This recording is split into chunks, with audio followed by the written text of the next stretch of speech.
I see you found our little hiding spot in the universe. Don't get too comfortable. This is a place where you will find those with an experience that's out of this world, or possibly deep within your life. I welcome you to the Oracles with James Tyson. Lean forward and listen.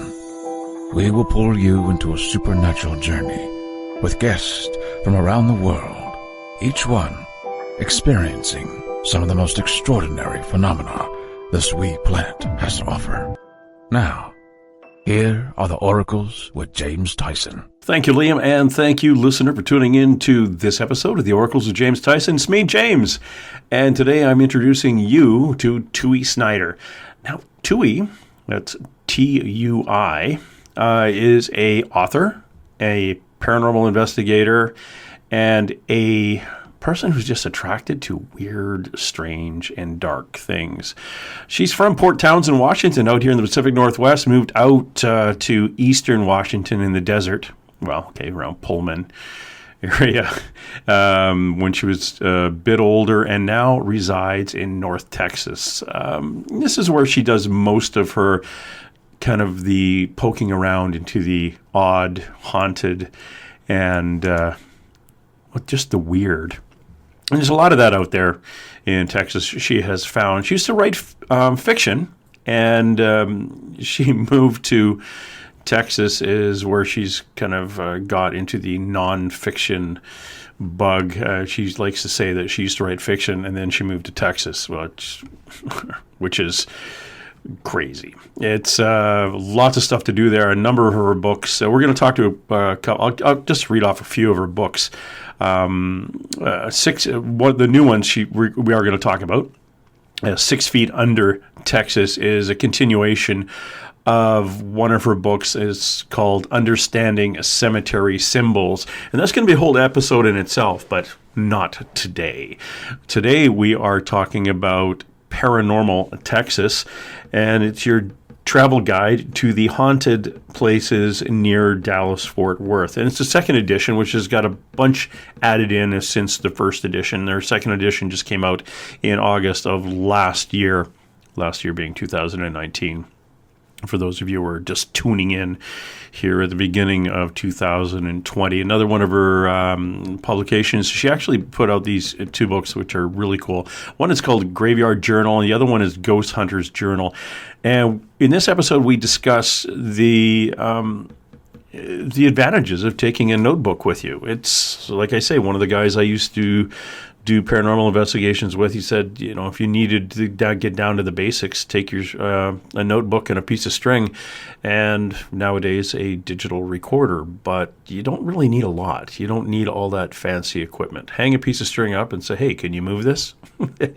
And see if that works. Make notes. You don't have to say anything out loud. When you hear a voice, don't start yelling and screaming to everybody around you that you heard a voice and get into big, huge conversation, because that voice may have been the beginning of a long diatribe from some spirit, but you've talked over top of it for the 10 minutes. But make a note in your notebook, and in the debrief at the end of the paranormal investigation, discuss different things that you heard. So again, what she does is pokes around, goes in, researches, goes to the archives, digs up everything she can about certain locations, and writes it all down. And Paranormal Texas is one of her first books. I think came out in 2014, but the second edition, which is what we'll talk about, is 2019. Also going to talk about a book that's at the editor right now, and it is the Great Texas Airship Mystery of 1897. The Great Texas Airship Mystery of 1897. That is a compilation of a bunch of newspaper articles where she's actually gone through and researched them, and adds the articles and the eyewitness accounts of what people saw. It was about 100 or so sightings of something flying in the sky back in 1897, and basically the only thing around the U.S. back then were balloons. I mean, like the hot air balloons. people were using. So, but these weren't described as that. They were described as cigar shaped. And this comes out to a place called Auburn, Texas, where there was a believed being had crashed and was badly burnt and buried in the ground, and which is where you usually bury people. But the tombstone on it was a cigar-shaped craft with like three portholes on the side of it. That is the second of the tombstones, kind of copying what the original broken one looked like. The original broken one was been removed, and then 30, 40 years ago, another tombstone had been put on it with a similar carving on the side of it, and that disappeared. No one knows where that is now. So, and which meant nobody knows exactly where the grave for this quote-unquote alien was.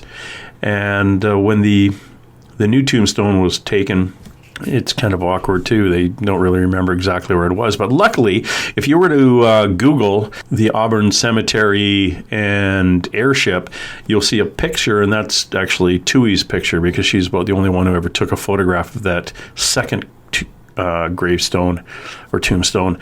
And now it's got a third one, which I think is just a rock with a felt pen on it saying E.T. buried here or something like that. That's what we'll be talking about. So we're going to touch on her paranormal book, then get into a little bit on the Great Texas Airship Mystery of 1897. And before we go, we'll talk about 6 Feet Under, that continuation of the Understanding Cemetery Symbols. And it didn't quite fit in that other book because it talks more about the really bizarre grave sites in Texas. Go to our website, please check it out, tuisnider.com. Again, that's tuisnider.com, tuisnider.com. And remember, if you're down in, it's down for me. Texas is south. But if you're up in North Texas, up in the Dallas-Fort Worth area, going to a paranormal conference, keep an eye out for Tui Snider. Check out her books when they're there. Grab a journal. If you're a paranormal investigator, grab yourself a journal. It's the best thing to have when you're out doing an investigation. Make notes and sketch, for goodness sakes. Make some sketches while you're doing it and compare the notes afterwards. Let's bring Tui in. She's probably on the phone here. Hello, Tui. How are you? I am great, James. How are you? I am well up here on a cool winter day up here on the lower left Pacific coast of Canada. How's Texas? Texas is pretty chilly for Texas. Probably not by your standards, but it's a little bit cold for us. Which part of Texas are you in? I am in the northern part. I'm in the Dallas-Fort Worth area. Mm-hmm. So not on the panhandle. I'm kind of just up there in the mid-center of the north. Mid-center North Texas. Does that make any sense? Not at all, but it's kind of cool. Texas is crazy because Eastland is in West Texas. West Texas is in South Texas. So you can't pay attention to that. Well, it's not making any sense at all, young lady. No. I didn't get to name it, so there you go. How long have you been there? I have been here for 10 years, which is kind of freaking me out. This is the longest I have lived in my adult life anywhere. I moved down here, lured down here by my husband, my then boyfriend. Okay. Well, we joke, it was my family was very concerned. So yeah, I moved down here, and oh my gosh, it's been great. But it's amazing because before that, I think I moved something like 14 times in 10 years. So for me to be in the same place, it's just in the same house, no less, has been really surprising. Do you know Greg Abbott? Greg Abbott, yeah. I met him at the UFO Congress. No, the governor of Texas? Oh, that one. Oh, sorry. I'm sorry. No. No, hold on. Oh, my goodness. Have you been to Guadalupe Peak? No, I have not. Oh, God. Man, you don't know the governor and you've never been to the highest point in Texas? Come on. No. I have not seen the Marfa lights, and that is so high on my list. I mean, I've wanted to, long before I ever knew I was going to live in Texas, I wanted to see the Marfa lights. Texas is big, though. I mean, I think I'm a good, 12-hour drive at least to get down to Marfa. So. Oh, okay. Well, this is one big state. I tell you, I've lived in countries smaller than Texas. I lived in Belgium, Texas so is it's very different. I remember learning that because we had a big French population in obviously we still do in Canada. But France actually was one of the first I think was the first European country to have a colony in what's now Texas. Oh, yeah. And it was France and then Mexico and everybody else, Republic, and they're all over the place. Well, there's that whole Six Flags over Texas thing, but one thing about it, one flag that did not fly over Texas, which is a little surprising, maybe, is the German flag, just simply because there's such a German influence here. There is actually, Texas has its own sub-dialect of German. You can go on YouTube and listen to it. It is so cool because you can hear it. It's really fun to listen to because you can kind of hear little southern twang, but they're verstehen, die Deutsche, and it's like, it's just really neat. It's like this mashup, but it's a genuine thing. And to a German ear, it sounds a little bit old-fashioned because they have some old-fashioned tense still in it. So it is pretty fun. And they have words like, I love the word, because they don't have skunks in Europe. So they had to come up with their own word for it, and they came up with the word stinkcuts, which is so great. I love that. Yeah, so there you go. It's kind of fun. And there's good German food here as well.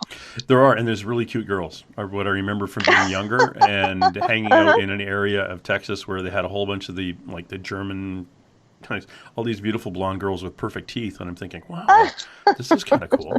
And they said, yeah, we have this big German population. I said, really? Like the prisoner of war camps emptied out here or something? How did that happen? Well, there is some of that. Okay, there were actually prisoner of war camps here, but it was in the 1830s or so.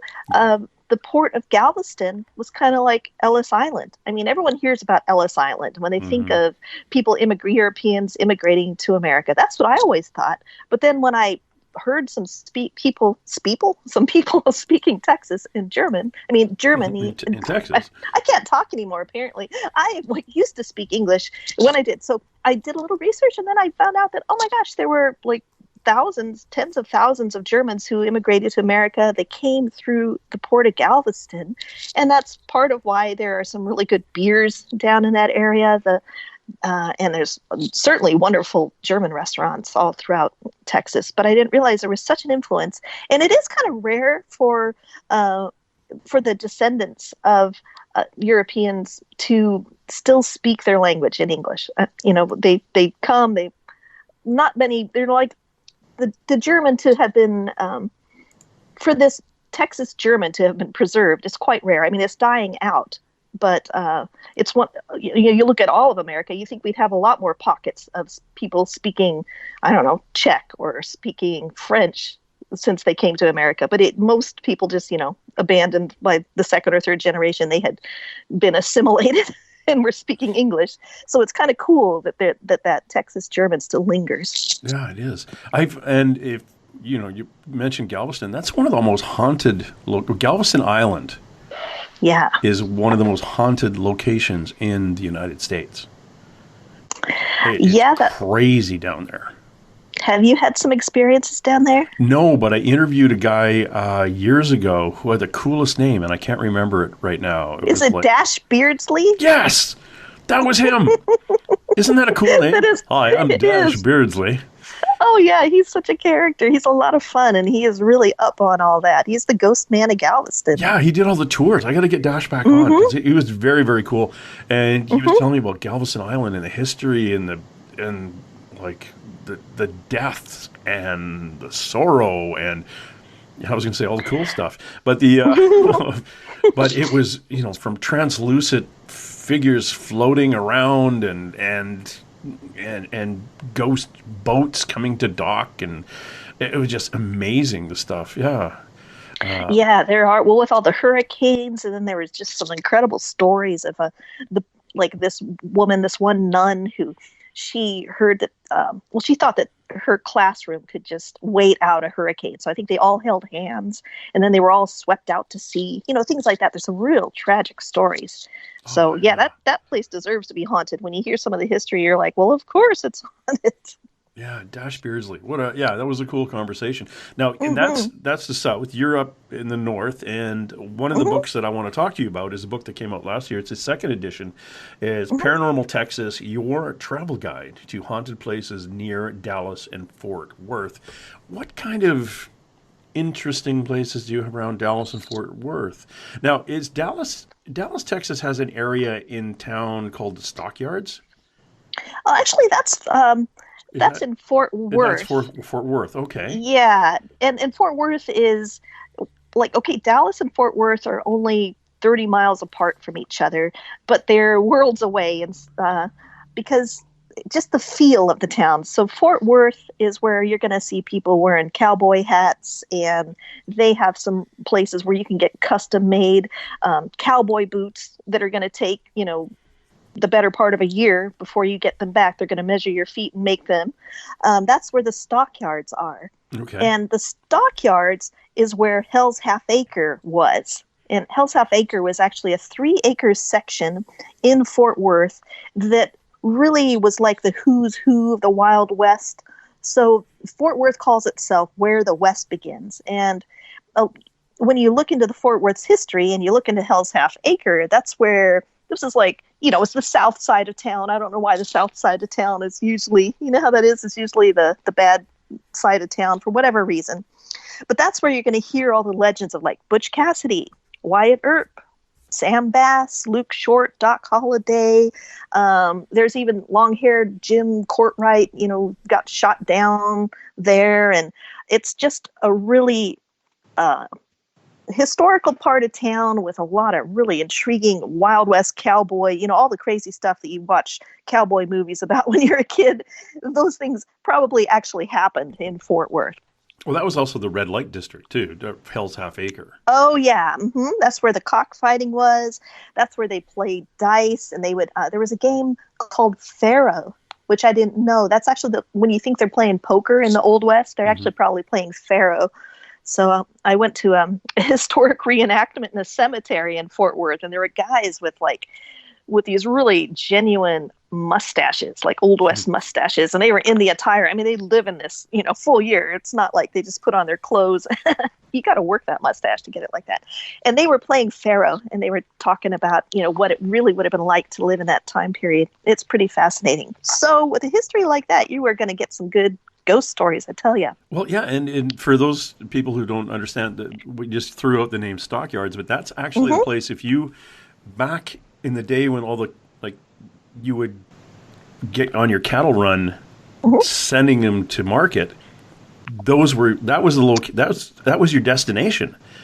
You brought them in from the ranches to the stockyards where they were sold and shipped out. So now you've got a bunch of cowboys with a pocket full of money. So Hell's Half Acre, it had the red light district because those things follow the money. That's where the bordellos, the boarding houses, gambling parlors, saloons, everything, and a whole bunch of mercantile businesses like your clothing stores and your boots and your tack and whatever.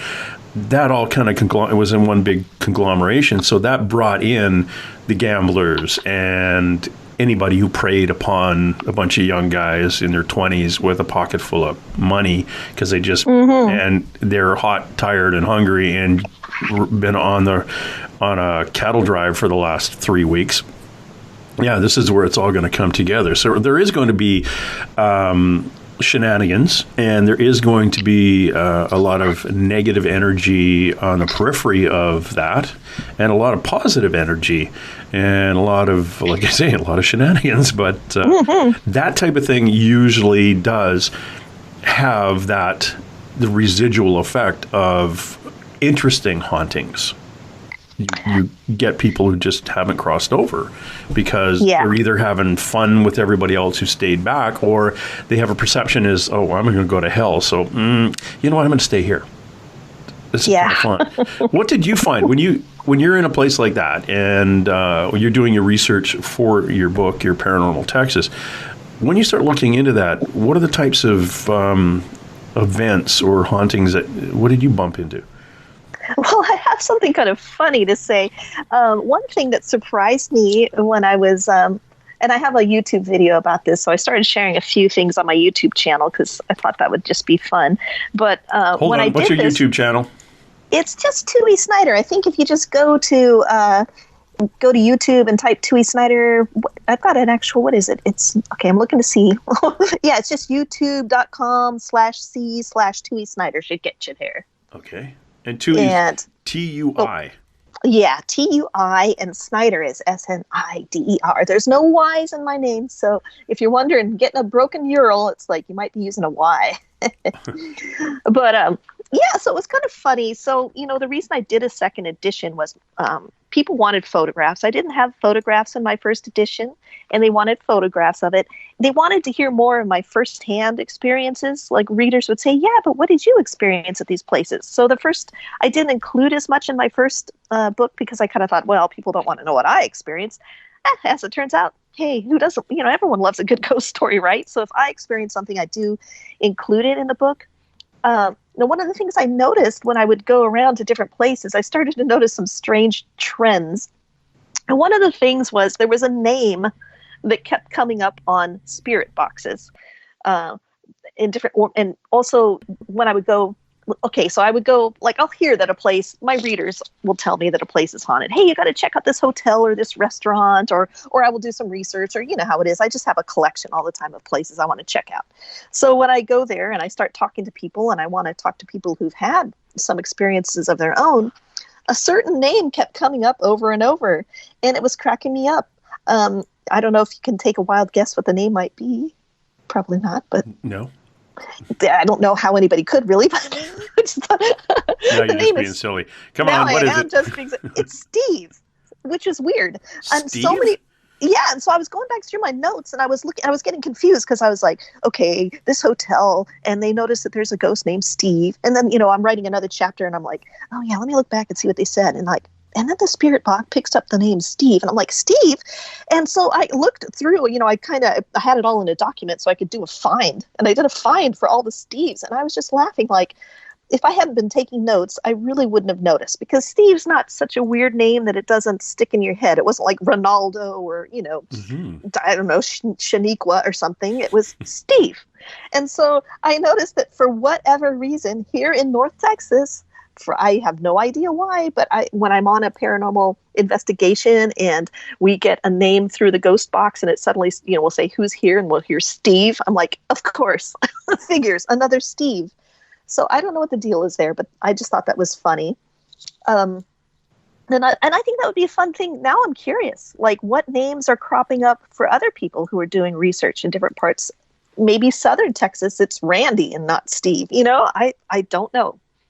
I can only speak for my little neck of the woods. That is interesting, right?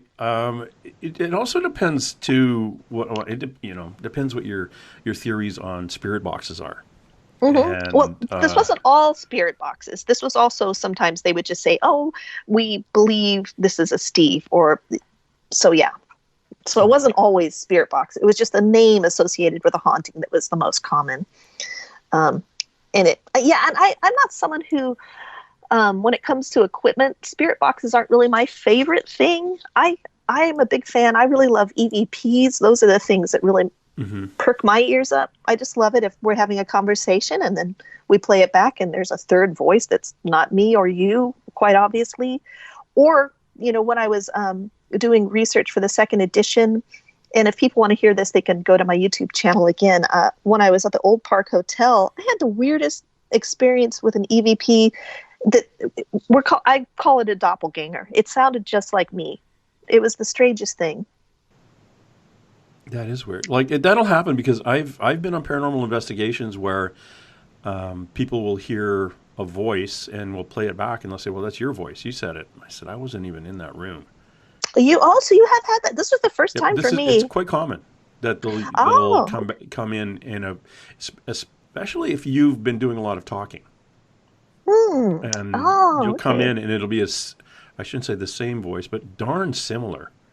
Yeah, this one sounded, because a lot of times you might have had this happen where people go, "Oh, he looks just like you." And then you see your supposed, look-alike and you're like, well, we both have a face. I mean, but this was weird. And also at the Old Park Hotel, it wasn't just my voice came through later in the night. They saw me walk by. So apparently something was having fun impersonating me that night. I don't know what it was, but it was to the degree that when I heard it back, I thought, wow, if I didn't know that that I wasn't speaking right then. It was me. It sounded like me singing. And I'm like, I would think that's my voice. So yeah, what are your thoughts on that? I kind of thought before this, I thought, the doppelgangers are probably something that people, had. It was an idea people had before we had photography, and you could really see that, oh, okay, this is someone who just kind of looks alike. I just didn't think it was a real thing. I don't know. Doppelganger, it's, what's it from? German, yeah. Danish, Denmark. Oh, is it Danish? Doppelganger was somebody. Now, I may have to Google this before I finish this, but I understand it actually was somebody showed up, like you were expected home at noon, and at 11 a.m. your parents are upstairs and they hear you come in the door. And I've heard accounts of this, yeah. Yeah, and they wait for you to walk up the stairs, but you don't come up. And then at noon, they hear exactly the same sounds, identical. So maybe that's the wrong thing for me to call what my experience was. Something was mimicking me. No, I think you're right, though. An apparition or double of a living person. And that's, I just Googled it. Doppelganger. Oh, okay. Now I'm trying to think of what the heck I was thinking of about this Danish thing. Other tradition stories equate a doppelganger with an evil twin. In modern times, a term twin stranger is occasionally used. The word doppelganger is often used in more a general and neutral sense, and slang to describe a person who physically remembers another person. It's interesting, and that is doppelganger. Is German, so I can't remember what this Danish thing that I was thinking of, the something that comes before someone gets there, which happened. That's happened. My cousins lived in a crazy haunted house. It used to be a doctor's home in a small town in Alberta, up in Canada, and it was a doctor's home back in the 1930s, and of course, like, the mom and dad are waiting for the, kind of half asleep, waiting for your kids to get home. And they hear the last kid gets home and they hear him like open the door, shut the door, kick the shoes off, the whole bit. And then an hour later, hear exactly the same thing, which gets both the parents up going, who the hell's that? Yeah. And it's the kid coming home. And they said, well, you came home an hour ago. And he says, no, I didn't. You know what's weird? Now that you say that, something similar used to happen to my dad when my sister was a teenager. He would hear he would think she had locked herself out. He would hear knocking downstairs because she lived in a little basement apartment. And so he would go down and she wouldn't be there. And then he would go back upstairs. And then like 10 minutes later, she would actually come home. So that was just a weird thing. And he didn't tell anybody about this until recently. I'm like, well, that would have been nice because I was having strange experiences in that house. I would have liked to have a little backup. Everyone was just patting me on the head and going, oh, yeah, you and your big imagination. But he mentioned something similar, and it was with my sister when she was a teenager. It was like a little, I don't remember if it was 10 minutes or a half an hour, but he said it was almost the exact same. Like he grew to know that when this happened, it just meant she was going to be coming home soon. Yeah, it is weird, and it's one of those things that, and sometimes a dog, it's like dogs will sense it. Somebody, the dog will get kind of anxious 10 or 15 minutes before someone shows up at the house. Well, how do they know they're showing up? If they're not dropping in at a specific time every day, how does that dog know they're going to be there in 10 minutes? Yes, a minute beforehand, maybe they heard they recognize the car sound or their bike or whatever walking down the street. But how 10 to 15 to 20 minutes away, well, that person is still out in the middle of nowhere. Like, how do they know that person's coming? So, yeah, maybe there is something to that. Yeah, maybe so. Well, another thing that I found when I was coming up with the second edition for Paranormal Texas, which I consider a travel guide. It's just a travel guide that's going to take you to haunted places. So that's the whole purpose. It's just meant to, I want to take people, my mission, like with this book, is I want people to go, you know what, I'm going to unplug for the weekend. I'm just going to go out and I'm going to go to this allegedly haunted place and see if I can get have anything happen. And that's one of my soapboxes. It's like, okay, let's get out, explore the world right around you. You don't have to go to another time zone. And the other thing I like about getting people out to do ghost hunting is that, it engages you with your local history. And then also it gets you to I think it's just kind of a fun way to practice mindfulness. There's all this talk, and especially it's January, so I see people making their goals and what they say what 2020 is going to be like for them. And a lot of my friends, I'm going to meditate more and I'm going to be more mindful. And I'm like, just do some mindful activities, do some fun activities that get you out paying attention to your senses. Sit quietly somewhere and see if you notice something out of the blue, or pay attention. So that's a big reason I think that ghost hunting can be a good thing for people to do, and I think it can help us connect us more. Yeah, it also gets a bunch of people out focusing on one thing. And there is the drawbacks of paranormal investigations. I think we used to call it paradrama. And that is getting a whole bunch of empathic people out as a group in a mixed group of people. And you'd have shenanigans. You'd get the two married people horsing around. Like, it was really hard. There was always some, I think the last two groups I belonged to, like the head of the group was hitting on the married girls, and the married guy was hitting on the two married girls to the point that it was like, yeah, we got to leave. And it was the weirdest thing, and it was it was different than like joining the chess club or the curling team, or you're playing tennis. It was always this paranormal thing, a bunch of people sitting in the dark and being weird. I guess and I do mention this a little bit in my book too. It took me a while to find. It was a real eye opener. So I when I was researching it, I had only had my paranormal experiences on my own. I hadn't been part of a paranormal investigation. So I thought, I'm going to contact all these paranormal teams and tell them I'm a writer, and can I come along? And as you say, oh boy, I quickly realized that pretty much anyone can call himself a paranormal team. I don't know why I hadn't thought about that. It's not like they have to, the good housekeeping seal of approval for paranormal. Nah, you got to vet these people. And I ended up in some real sketchy situations. Like the very first one I went on, and it was a really haunted place for starters, but it was also in a really sketchy part of town.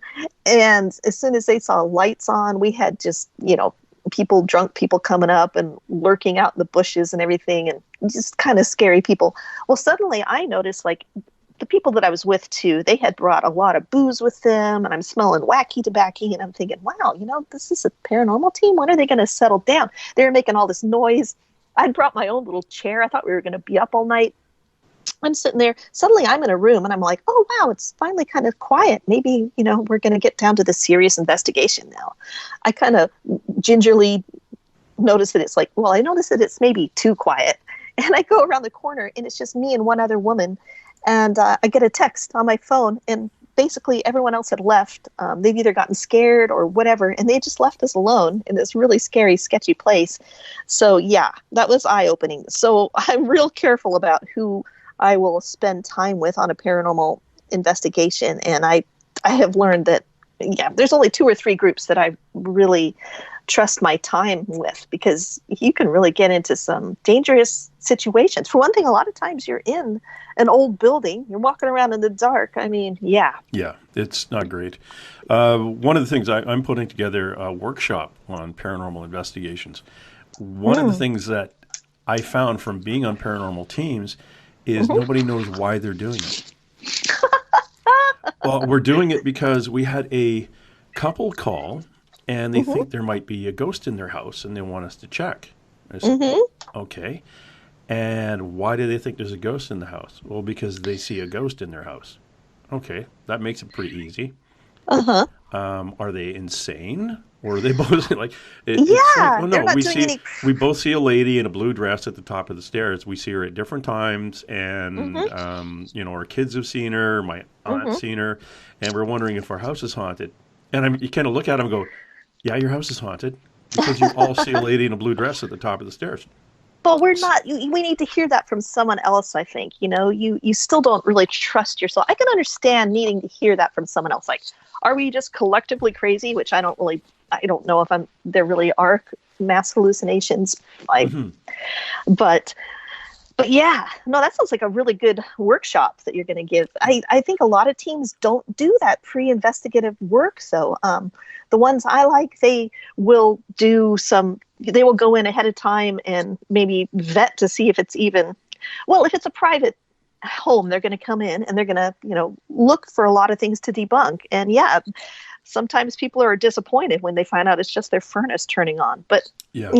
You asked to find out what the thumping was. And the trick is you walk in and only one person on the team should know what the people have seen.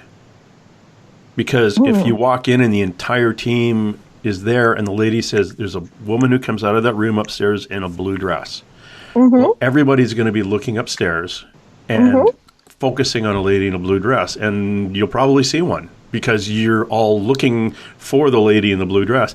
Meanwhile, down the hall could be three kids on a skateboard and a ghost of a dog, and you're not paying attention. So one person knows what the task is.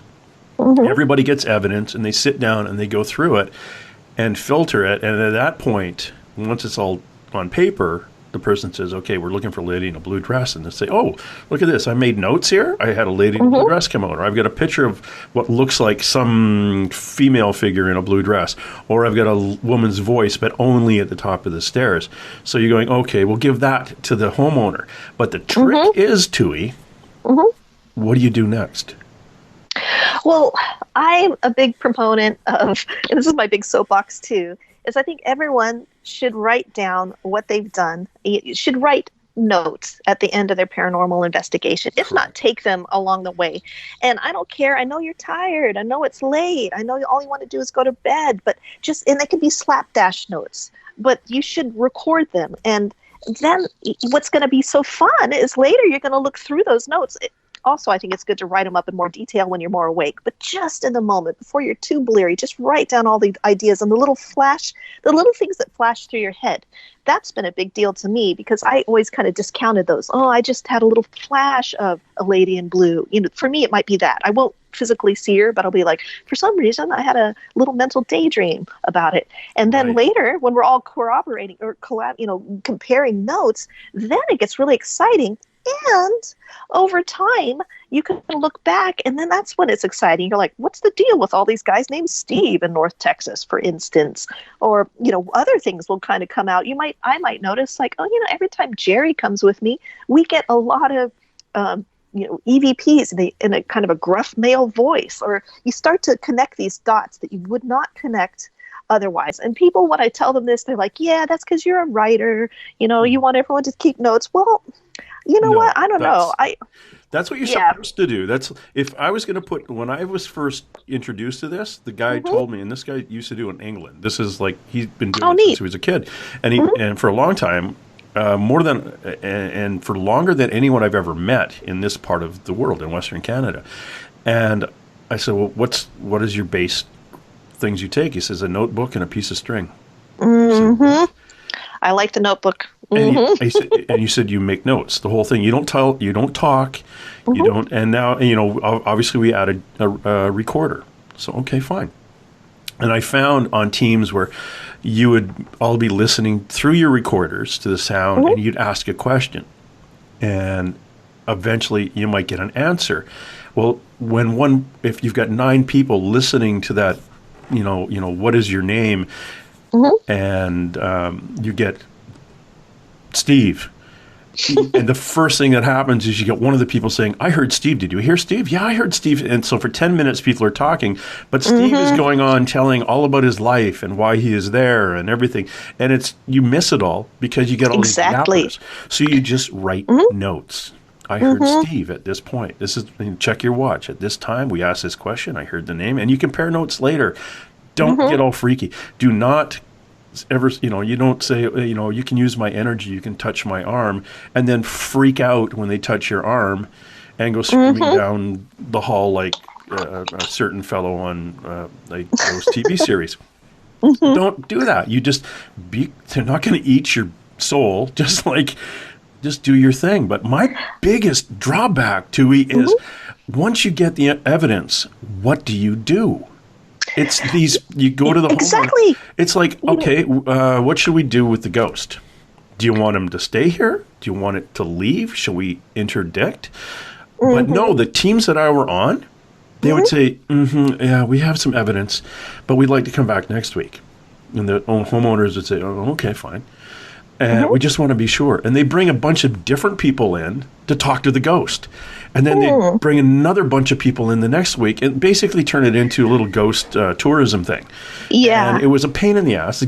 All the ghosts are saying, I would like to go home. I would like to leave here. I would like to cross over. And, oh, no. What's your name? Can you jump through the hoop? Can you kick the ball? Can you make the light go off? Can you make it go on? Can you juggle? Can you sing? It was like, dude, you got a ghost here. It should move on. So get your poop together. And there are places. That's my soapbox. Yeah, no, I get that, because I think there's a big difference between just paranormal thrill seekers and people who are seriously on some just quest. It doesn't have to, I'm not talking too lofty, but just a quest to understand the universe and maybe be helpful. But I think some people just want to run from one thrill to the next. And so they're the people who ask for the ghost to touch them and then scream and run down the hall when it does. And then there are the people who, like, I thought maybe I was going to be scared and run out of the room. But instead, my curiosity just makes me want to know more. Like, okay, it touched me. I felt something. Wow, what else is here? I don't think people take the time afterwards to digest what they experienced, because they're just on to where are we going next week. Yeah. What are we going to see next week? Oh, this place. Let's go to that place. And so, but I compare it a lot to bird watching, because if I had some rare species of bird in my backyard and I invited you over to see it, you wouldn't, just burst out the back door, run around, throw your binoculars in the air and scream, "Where's the bird?" And I mean, if you did, you would not expect to see it, because the thing's going to be freaked out and go away. I mean, I think a similar thing happens on some of these paranormal investigations where they are just so noisy that, I mean, I'm like, how can you even expect to experience anything? But what they do is they buy fancier and fancier equipment, and they expect the equipment to do all the listening for them. And I'm like, you have to quiet your own energy down to experience something. So that's another Oh, yeah. that gets me. I feel like we should be sitting out on a back porch in a porch swing right now going, and another thing about them ghost hunter types that gets to me. We should be venting. Yeah, I'm venting. I am. I'm venting. Yeah, it happens. I get so fed up with these people that want to go out. So I want to go on a paranormal investigation. And my first question, that's a great question. It's a haunted place. Yeah, okay. Every place is there's ghosts everywhere. Yes. Absolutely everywhere. If you want to talk to a ghost, and since we get into the woo-woo conversation of the veil thinning in 2012, and that's why more and more people are hearing them, literally take a tape recorder, plunk it in the middle of an empty football field at midnight, and start asking questions. And someone's going to show up and want to talk to you. Yeah. You don't need to be in an old house. You don't need to be in the stockyards in an old bordello. Those might be a little more active, and you may think it's a little more fun, but you could do it like in your backyard. Oh, for sure. Definitely. I agree with you totally. I think, but I just wish people would spend a little more time digesting the experiences that they do have. I think that it's much more exciting then.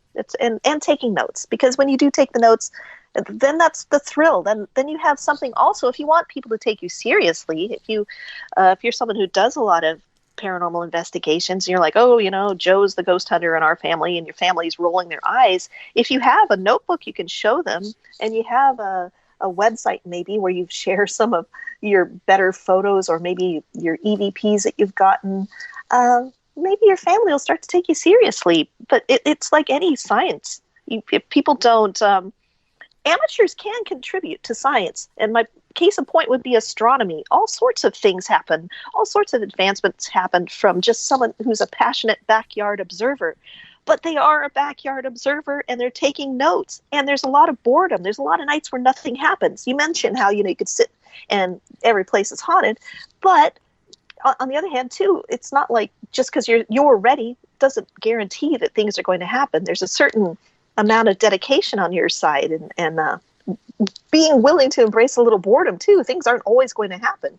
Yeah, and a lot of times, nothing on the other side wants to talk to you just because of who you are or what you're asking them to do. I went to a very, very haunted location here to film a documentary.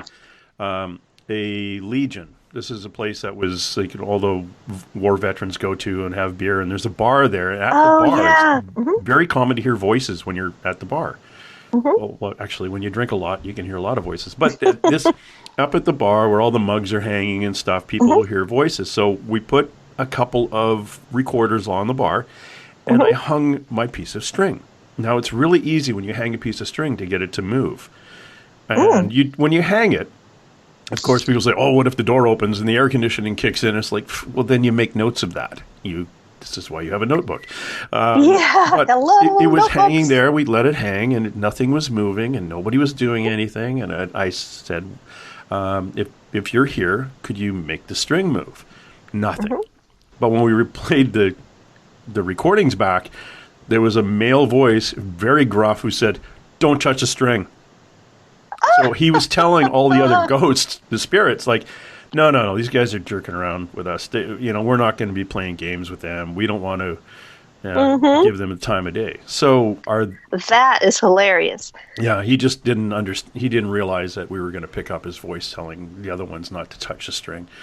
But that's why our string didn't move. So you can't come out of there going, yeah, I guess there are no ghosts. Well, I get that from people. They'll be like, oh, did you write about such and such hotel? And I'm like, yeah. And they're like, well, that place isn't haunted. Shouldn't be in your book. I went there and nothing happened. And I'm like, whatever, guy. Yeah. I guess, I'll take it out now.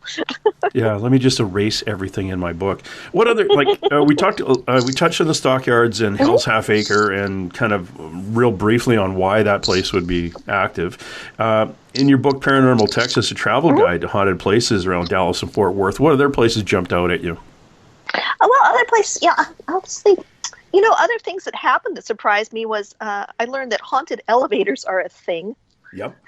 I just didn't realize that before I started seriously taking notes and going around. I started to notice that, elevators, what I like about haunted elevators is that they're haunted in different ways. Like, not every elevator, so you can't say that, well, this is just a glitch that happens with elevators. Different things will happen to the elevators at different places. Like, there's one in Weatherford, Texas, where on like a Friday or Saturday night, suddenly the elevator will start opening up on the ground floor, and then it will go up to where the ballroom is, open up on that floor, and then come back down. And I'll do this over and over as if people are coming and going from their ballroom. And the ballroom has been quite haunted. Like, people have heard music going, like 40s music or big band music. And unsurprisingly, a lot of this happened when there was a big remodel going on. You know how for some reason remodeling often triggers more paranormal activity. And then you get the workmen getting jumpy and starting to complain. You've probably come across cases like that. Yep. Why do you think that is? Do you think it's just that the people are unsettled? If there's spirits there, they just are. It's kind of like that movie, The Others, where they're like, "Why are you moving things around in my house?" Well, they're basically, in my understanding, especially with the construction workers, where you come in to remove a wall or move things around. It's got a dead person who may or may not have mental health issues in life, and now in death.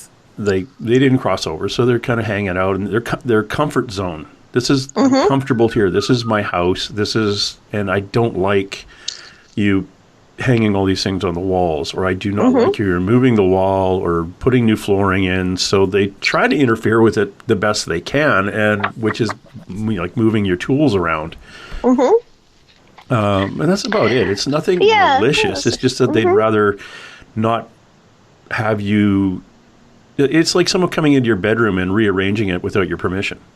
Yeah, which is always irritating. So, yeah, I wouldn't like that. Yeah, so I think that's about it. We are talking to Tui Snider. That is Snider, Tui, Tui. Tui Snider, she's an author and a speaker and a personal friend of mine. You can follow her shenanigans. Here, I keep saying shenanigans today. You can follow her on tuisnider.com. Check out the books that she's been writing. We're kind of all over the place right now. We're talking from the weather to strange things that go on in Texas. We're talking about Paranormal Texas, one of her books, Your Travel Guide to Haunted Places near Dallas and Fort Worth. Second edition came out in August of last year, but tons of other books.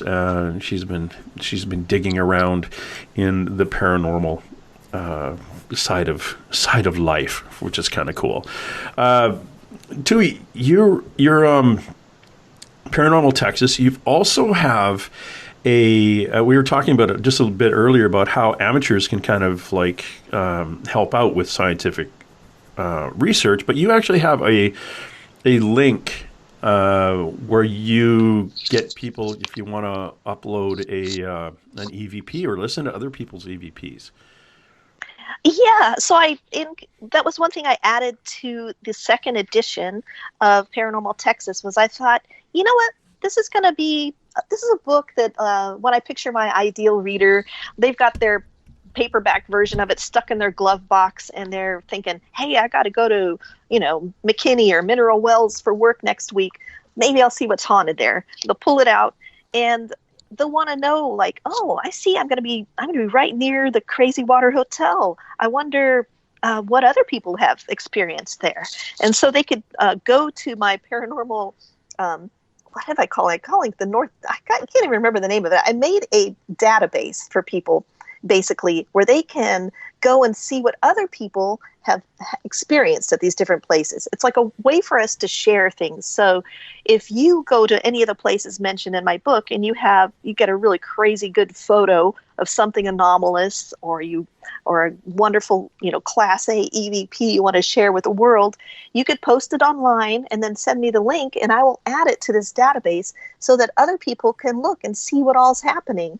And my hope with this is that if over time enough people contribute to the database, it's very much a work in progress, but that we can kind of see maybe certain things will emerge. We might know, that we wouldn't have known. We might go, you know what?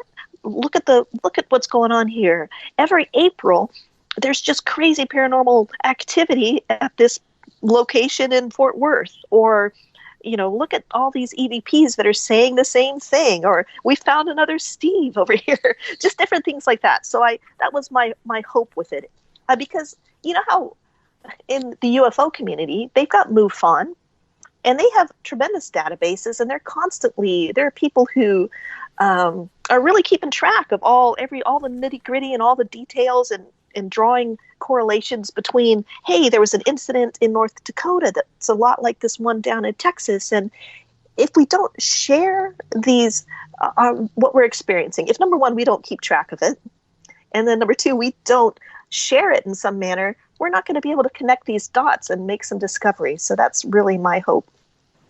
Wow, that's it, and it's good. It is a way to get people involved and to let people understand there's other ways of doing things. And to connect with other people who have a similar interest. So I like that idea. Where can people connect with that? Yeah, so I just call it the Evidence Database for Paranormal Texas, and I'm trying to remember. I made a short link for it. Oh, good grief! Offhand, I've had my head knee deep in a different research project right now, so I don't always. I'm just going to look at my own book. Where do I have it? It is. Oh, it's pretty easy. Okay, it's one of those short links. It's just bit.ly/paratex, which is case sensitive. So I wonder how I could share this with you. Well, could you put it on your? It's not on your website, is it? I am just revamping my website, but I should put a link to that. I will make it. I'll make a link to that. Make sure that is the right one. Yeah, that's what I will do. I'll add it to my. So by the time this comes out, I will add that on my website, and I'll either put it up on the top menu or I'll put it on what I'm up to. I have a thing there because I'm going to put a link to your interview, and then people can see. I've got a section called "What Tui's Working On." I could put it there under my updates. So I'll add that after we get off here. But yeah, I just really enjoy seeing what other people discover. I don't want to be the only one out there looking around to see what's going on. I want people to share their experiences, and then I want to be surprised. Like, I love it when I have a preconceived notion about, some topic, and then once I start researching it, I realize, wow, I'm totally wrong. This is neat. So, well, it's good to have when you realize you're totally wrong, then you can move on to something else. oh, it leads you to other stuff. It's like, I wouldn't want to write books if I knew it all. I want to learn. It's exciting for me to write a book. I have ideas, but my books always take a left turn on me. They always do different things, and that's why they're fun to write. A big part of it. Yeah, and you have a ton of books, so I can't stop. I can't stop. Well, one of the ones that you and I talked about at the UFO Congress in Phoenix this year, or that was way last year. Oh my goodness, yeah. Way last year, like 2 weeks ago. So long ago, yeah, exactly. One was the Great Texas Airship Mystery of 1897, and you had all these diagrams that were made at the time from witnesses who said, well, this is what I saw. And they were anything from what looked like an airship to a dragon to whatever. And it was kind of interesting in talking to you. It's like when someone sees a UFO now and they draw a picture of it, it's pretty well, we know technology and we know what UFOs look like in movies and things. So we kind of use our information that we have in our head right now to kind of amplify what our drawing is going to be. Well, in 1897, there wasn't a lot of things flying in the sky. So people were trying to describe things that all kind of, well, it was an airship because airships were around. So maybe that's what it was, but it looked like this. Well, they really weren't until 1903. So there were airships, there were some hot air balloons over in France, but there really were not hot air balloons or any controlled flight in America at this time. So they were still a fledgling thing over in Europe. But I want to back up a little because I sometimes joke that I used to write fiction, but then I moved to Texas. And this is a big reason why, because about 8 or 9 years ago, I found out that I think I was at a barbecue and this guy came up to me and, oh, you write? I'm like, yeah, I write.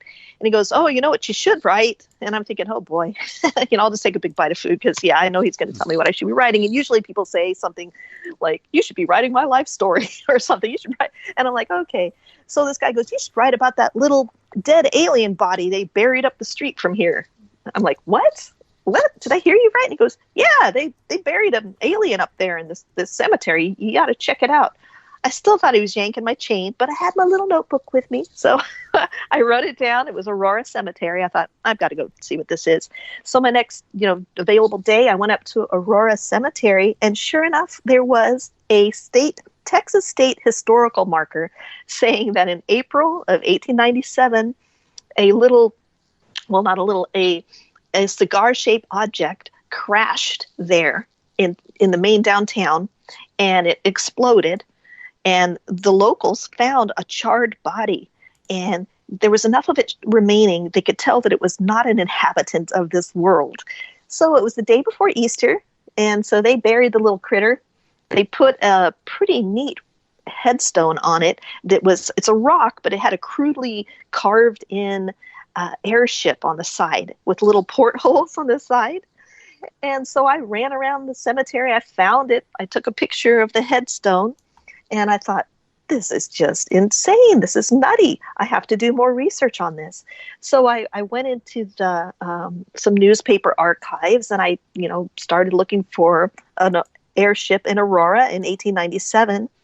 And then I got really confused because I discovered that there were hundreds of airship sightings in a 2-month period right about then in Texas. So then I was totally confused, and I just kept looking into it. And as it turns out, this Texas Airship Mystery is part of an even greater phenomenon, which started in 1896 over in California, when people started seeing airships in the sky. Now, this is a time when the biggest thing you should have seen in the sky here in Texas might have been a turkey vulture.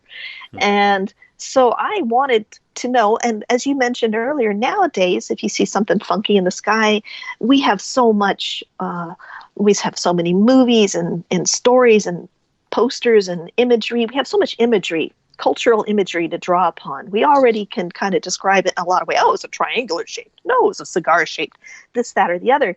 In 1897, they didn't. And so I really got fascinated by reading these newspaper accounts, and people would say things. Imagine, even machinery wasn't like gas-powered machinery, steam-powered machinery. This is not something you're going to be very well acquainted with in that time period. So people would describe they saw or they heard what sounded like hundreds of bees, a bee swarm coming toward them, only louder. And then they saw a great black bird in the sky, and they would often say cigar-shaped, which surprised me. And they would have these really wonderful descriptions of it. Oftentimes, I have a lot of descriptions of people who would then, here in Texas, we have to worry about tornadoes. They would go down into their tornado shelter. They're like, I saw something in the sky, and I didn't stick around to see what it was. Like nowadays, we like, I took a selfie with it, and in 1897, they're like, well, I don't know what that was. I just hid. I'm like, that is actually, to me, seems like a very legitimate response in the time period. And so I have just really, it's one of those topics where I just couldn't leave it alone. I wrote about it in my book, Unexpected Texas, and then I had the wonderful privilege of meeting Jim Mars, who is really the expert on this whole topic. Unfortunately, he passed away a couple of years ago, so I'm glad I did get a chance to meet him. And it's one of those stories that I have to admit, I thought it was like when I first heard it and that guy told me about it, like at the barbecue, I might have thought it was one of the stupidest things I'd ever heard and very unlikely. And that is a lot of people's reaction when I tell them what I'm into. But when I went back in and I spent the last 8 years or so reading these newspaper archives and what people said at the time and how they puzzled over it and tried to make sense of it, to me, it's really fascinating. I like I said, I've got a book coming out about it because I'm like, okay, if I'm going to be obsessing over this, I might as well share my obsession with others because it is pretty neat. There's everything from political cartoons that are talking about it. There are jokes. There is a couple hoaxes, people trying to fake people out about it. But more than anything, there's just a lot of puzzled people trying to make sense of what they were seeing in the sky. Yeah, I could imagine. If something was that outside of the norm. Some of these things, during the Civil War, when everybody's like if you're in the battlefield, your attention is prickly. You're paying attention to every crack, every sound, every leaf turning 100 yards away from you. And there had been things seen in the sky then. Well, and also the Union soldiers did use a balloon for reconnaissance, but this was just you getting in the balloon, it's tethered, it's going up in the air, and they're looking around. It wasn't controlled flight. So most people would not have seen that, and especially in Texas. And what people were observing in Texas was controlled flight. So this one thing this was all new to me. I didn't really know. I had never really thought about what would they have. To me, it's been really fun trying to get into that 1897 mindset. I really like that with historic research. I really try and think of, what would I have thought when I looked up? And and people, one thing that surprised me was that some people made the connection and were speaking of Martians. I didn't realize the concept of a Martian even existed in 1897, but it did. And a lot of it had to do with that Italian astronomer, Schiaparelli, who had seen the canals, as he called them, on Mars with his telescope. And so that got everyone's imagination going. Anyway, go ahead. What were you going to say? No, I was going to say, there was a lot of writings back then, whether it was fiction and back in the day when people would write about visitors from, other planets and things like that. Yeah, so it is interesting. And I do get into that a bit, into the, quote, fake news of the day, because there was a lot of, people treated newspapers differently in that time period because the newspaper was sort of like the one publication, so it had to serve a lot of purposes. It was your your straight news along with your entertainment, and sometimes they'd put in wild, outlandish stories as well. So yeah, there's that. So I did keep an eye out for that kind of thing too, and those are fun too. To see the kind of wild, the outlandish stories that people come up with as well. Oh yeah, you've got you think about back in the day. That was about the time Jules Verne was still writing. So there was a lot of. He wrote about really cool things from Journey to Center Coast to all the, and it was the science fiction. So there was back then, just like there is now, a real interest to science fiction and things. Yeah, like Edgar Allan Poe, he wrote a hoax. It was called the Great Balloon Hoax, is what it came to be known. But using a pseudonym, he wrote this story in the 1840s that had people captivated on the East Coast. He claimed that a guy had gotten in a balloon in England and that the winds had just, ripped him aside, because you can't really steer a balloon, and had taken him all the way across the Atlantic, and he'd landed. And people just ate it up. And then of course they realized it was just some hoax journalism, but people didn't get irate. People kind of expected the newspapers to string them along every now and then. And Edgar Allan Poe, it's got to be well written. Oh yeah, he would really have you sucked in. That would be cool. He interesting, very very interesting writer, and the way that he would definitely captivate an audience pretty quick, and to come up with a hoax like that. There was a few stories. I was talking to somebody who, I can't remember what it was now. Oh, it's irrelevant. It'll get us off on a completely other tangent. Which is always easy. Yeah, which is good. Actually, it's fun sometimes. But you had the sightings of airships, like you said, there were hundreds of sightings. And this was all, you ended up going out, and did you actually see, I understand there was that tombstone. Did you actually see it? Because I don't think it's there anymore, is it? No, I'm glad I took photos when I did. I do have photos. I think if you go to my site and do a search for Aurora or alien headstone or something like that, you can just do any variation of it. You're going to see a picture of the original, the second one. There was the original one placed in 1897. Yep. Then there was one that was placed again in the 70s, because that one was stolen in 1972. And then this other one was stolen in 2012 or so, somewhere around there. I should look. It'll say on my... The second one? Yeah. And so I'm glad I went there shortly after I took photos of it. So I'm glad I got the pictures I did.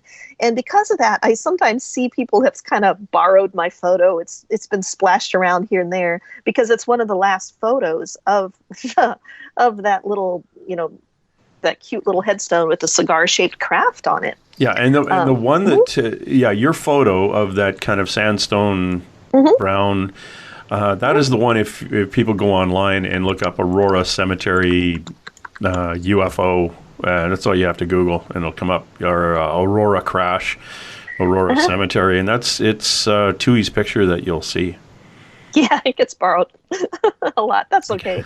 Do you have any photographs of the original one, or have you ever tracked one down of the original one? No, and I don't know, exactly when it was swiped. I've seen them online. I have seen some photos of that original one. I don't know if I have a link to it, and it looked a lot like this one that you'll see on mine, except it was broken a little bit. It maybe the rock, froze and a chunk fell off at some point. I don't really think it was vandalism.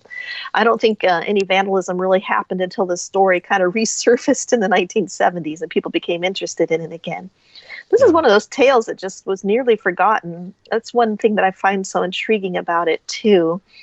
And it's interesting too, because when I was first looking into this, Aurora is a very small town. I think there's a population of 400, and a lot of locals were not too interested in talking about it. But now, if you go to their aurora.gov or whatever, auroratexas.gov, their official website, their logo is of a purple UFO crashing into a windmill, and their slogan is now Aurora, a legendary Texas town. I just think it's so cute. I'm glad they finally decided, we're just going to roll with it. I mean, people know us for this. Go with it. There's a place, McMinnville, Oregon. It's Mhm. there was a UFO spotted there 20 some years ago, and Oh yeah. once a year they have this huge UFO festival that's Hmm. incredible for the town. You get thousands of people coming in, vendors and speakers. I was down there a year or so ago and saw Bob Hmm. Lazar, and Oh, cool. they have people kind of. I can't remember the name of the fella who was in the U.S. Naval jet that was chasing the Tic Tac Oh UFO. They had yeah. all these speakers Hmm. coming in from all over the place to talk about Hmm. UFOs, and it was all from one sighting of a UFO over 20 years ago. So, Well, a few years ago, Aurora in 2016, they actually asked me to speak on this topic. And that was great. That's when I got to meet Travis Walton and Jim Mars and all that. And it was something else. Like, this is a little town. It's only about 15 minutes away from me. But there was such an interest in it. It was one of the busiest conferences I've been to. And they haven't done it since. I wish they would, because it was such a success. It was so fun. They were giving tours of the site and of the crash site. And they were giving out water from the well that the alien craft had landed in, and people were coming out of the woodwork with their grandpappy story of what he thought had happened, and it was really great. and you're poking around. What do you think Mhm. happened? I kind of go a few different directions. Sometimes I wonder if it was an inventor. There's a lot of evidence to show, or I don't know if evidence is the right word, but I'm just going to use it. A lot of things seem to indicate that there was maybe an inventor who wanted to get a prize for like creating this manned flight. But so that's one possibility. I don't know. Otherworldly, maybe, if you were going to appear at that time and you wanted to be sort of blend in a little historically, maybe you would try and look at like an airship. I really don't know. I hesitate to draw conclusions because to me, it's still like an open case. But there is some interesting things pointing toward a man named Wilson and a man named Smith. So once again, like when I looked back through all my notes and I started all over Texas, and these are hundreds of sightings, I started to notice certain names cropped up in different accounts, where there are a few accounts where people say they bumped into a human inventor. So like a farmer will say, I saw an airship in my field. There was a man there. He walked over to me and he said his name was Wilson. Things along that line. Steve Wilson. Yeah, Steve Wilson. I know. No. Oh my gosh, no. But yeah, so there are a few things like that. There's also the name Smith kind of came up a few times, which of course you think, oh, Smith, yeah, the most common name. But what's interesting is that back in 1896, there was a guy with the last name Smith who patented an airship. And a few months after that patent is when the first sighting was in California. So could this Charles Smith somehow be linked to some secret program? And then there's also this really intriguing tangent, too, with a man named Charles Delshow, who he did this incredible series of notebooks where he spent the last decades of his life up in his daughter-in-law's attic just creating these crazy scrapbooks in which he claimed to have been a member of this secret team that was creating, or he was, I think, their cartographer. But he claimed that there was a group of aeronauts, essentially, who were creating these airs. And he mentions the name Wilson in what he does, too. And the thing about his notebooks were they almost just ended up in the dump. A man walked by and saw him sitting out in the garbage, and he was a bookseller, and he thought, these are cool books. I don't know what they're about. He took them and he kept them in his bookshop for years. And so that's another thing. I need to look into him more. So yeah, there's a lot to this whole thing. Like I said, I don't want to say that I know what it is, but I think people were seeing something. One big reason I think they were seeing something is that all of a sudden their accounts just end. So if this was just people having fun, why would it just so abruptly end? Yeah. So I don't know. I puzzle over this. What was the timing like? You saw 100 of these sightings, but were they over a year or over a day or 6 months? No, we're talking about pretty much in Texas from April through June. And that's just, there were a few. So 3 months. Mm-hmm, maybe, yeah. Mm-hmm. And a lot of them, especially March and April, there was a 6-week period where they were really heavy. And then and the thing about it is they kind of move. What gets me is they were moving west to east. So they started, back in September of 1896 in California, and then the sightings kind of move across America. You start to pick them up in newspapers anyway. Then in about March of 1897, they start to trickle into Texas, and then after a couple months, suddenly I started reading about them in the New Orleans, like they were moving east. So that got me going. I'm like, okay, so it moved over a state. So yeah, and I've just been really focused on the ones in Texas, but I'm starting to look around a little more too to kind of get a better timeline on that. Yeah, I was just curious if it was everybody saw them on the same day, but if you it's a short window, and it makes sense that they would, a bunch of people coming forward saying, I've seen something today, or I've seen, and the other thing too is a lot of, and these things happen like anytime people witness something that's a little out of the ordinary.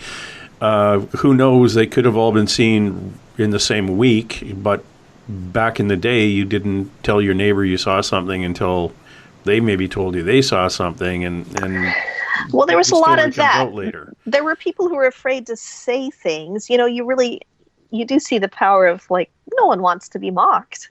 And so there were a lot of people who, when even the newspapers, where some newspapers were more hesitant than others, but they would couch it with like a most reliable gentleman asserts, he was perfectly sober in every way. They would be vouching for him on all levels, that he saw something in the air. So, it was interesting. That's one thing that I find compelling and intriguing, is to see how these sightings kind of trickled in to the newspapers, and how the newspapers themselves seem to be like, okay, don't think we're idiots, and there is a lot of mockery. There was a lot of mockery at first, and then you see more, and there, just as there is today, people make fun of people who have an experience that's out of the norm. So it was that's one thing that has me going on it. I don't know. I found it, the more I looked into it, the more I just could not keep, the more I had to look into it.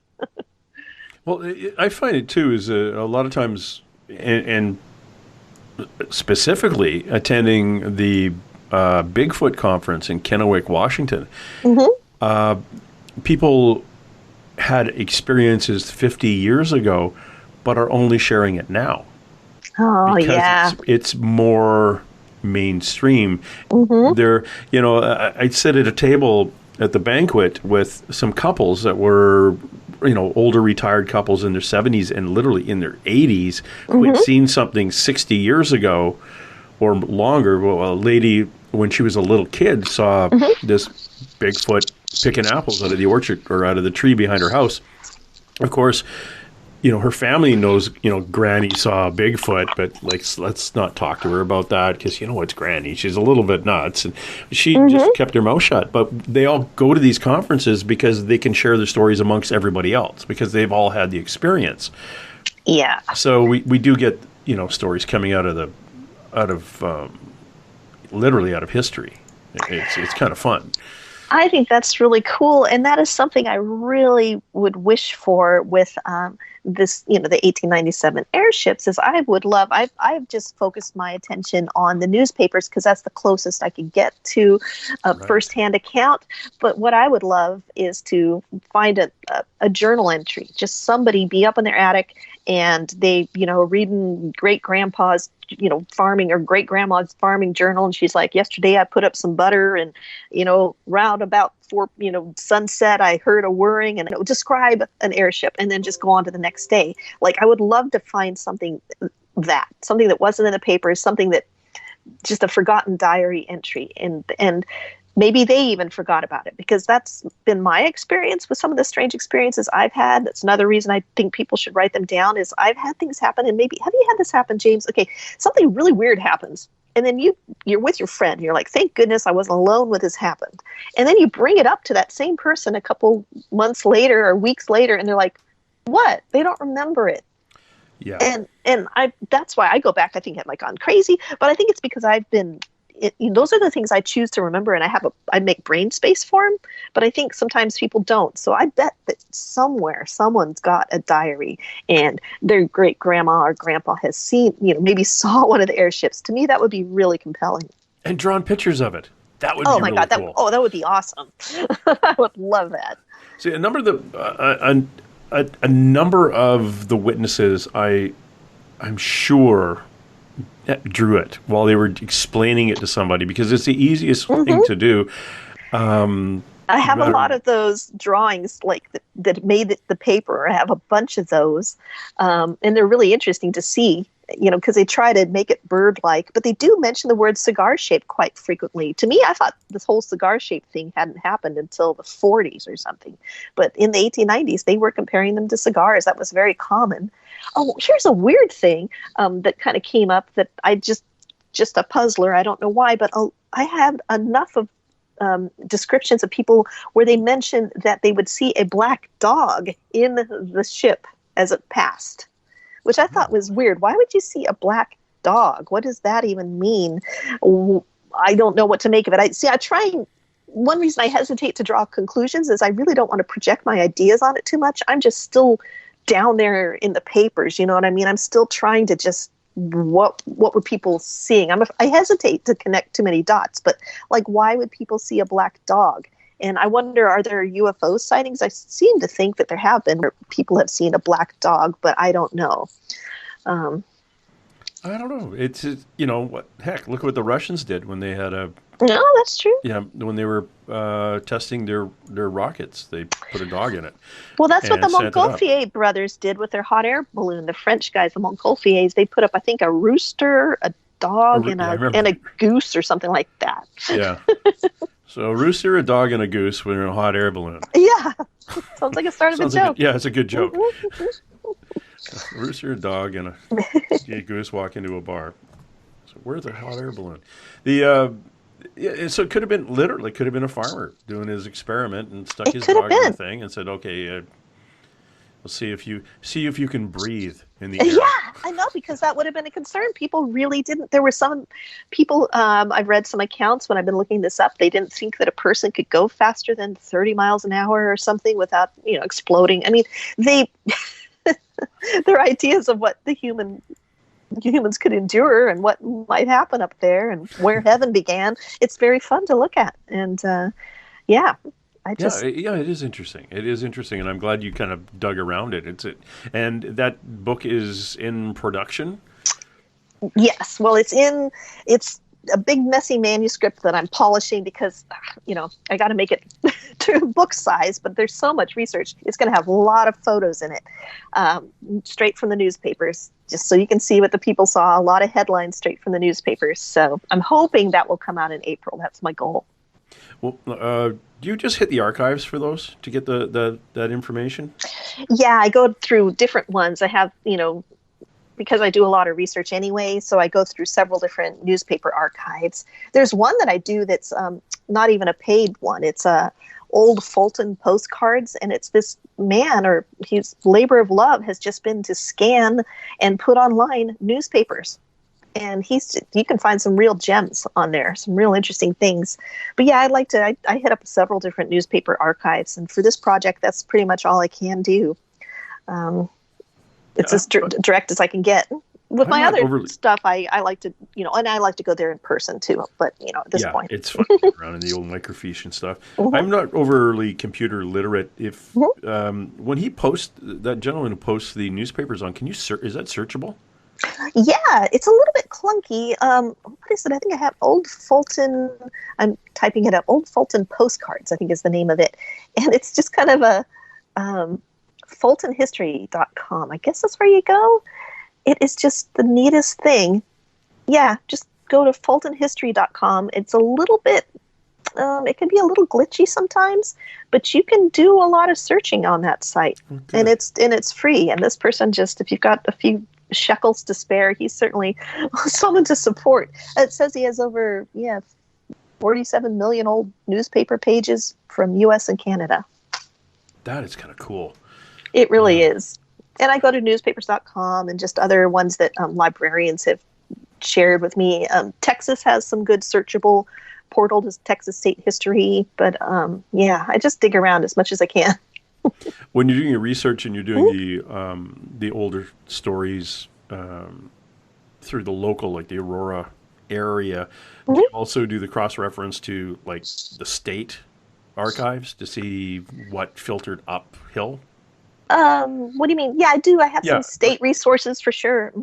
Oh, okay, cool. I was just curious on the extent of your research, and like you say, you've got a lot of information, and you're definitely. It's just kind of funny. I've asked that because I have things I want to look up, and I don't know how far to go. So I'm now diverting from the interview into like, so how do I do this? Yeah, I know, want to do it's this funny. too. It's but it's fun. Research is fun. To get and that's what was fun part about me being a policeman. You get to dig around. Oh, yeah. Like it's a puzzle. Ooh, you get a question and you just keep going, and you got to keep going. And that's the whole paranormal investigation thing too. Is that you usually come into those because you're filled with questions, and when you leave, you should have more questions than you went in with. And you know what? One of my favorite little museums is one that is by the sheriff over in Eastland County, because for some reason, a lot of historians can kind of not want to share their information with each other. I don't know why. I think this is an old school way of being, where sometimes I will be researching a topic and I go into a town that's got a population of 1,200, and I'm just going to call it Podunk. And I go, oh, look, there's the Podunk Historical Society. And then right across the street, there's the Historical Society of Podunk. And more often than not, they are not on speaking terms. And when I go, oh, hey, Carrie over at the Podunk Historical Society mentioned that, we don't mention Carrie's name. I'm like, we don't mention her name. I'm like, oh. And so then I realized, oh my goodness, so I have to be real careful. I'm like, if you guys would just pool your resources, you have so much in common. You guys should be buddies. So one of my favorite museums is actually this little jail museum that the sheriff has created on his own. I was researching a lynching, and the local historians didn't want to talk about it because, no one wants to be associated with a lynching. I was not writing an article like how to lynch or, why lynching is cool. It was nothing like that. It was just part of something that had happened. I'm not condoning it in any way, shape, or form. But yeah, but I found the only way I really was able to find information was when I talked to the sheriff, and he gave me a private tour of the old jail, and he had done a lot to preserve the old, I guess you wouldn't call it a guest book, but where the the prisoners would sign in. The logging book, yeah. Thank you. He had the prisoner log. Okay, I don't know. I was like, guest book, that is not right. But he had it. I know, maybe you should call it in quotes, air quotes. Yeah, he had that professionally restored by archivists, and I was like, this is nicer than some museums I've been to. And he was able to reenact this one scene that I couldn't figure out. You lynched somebody?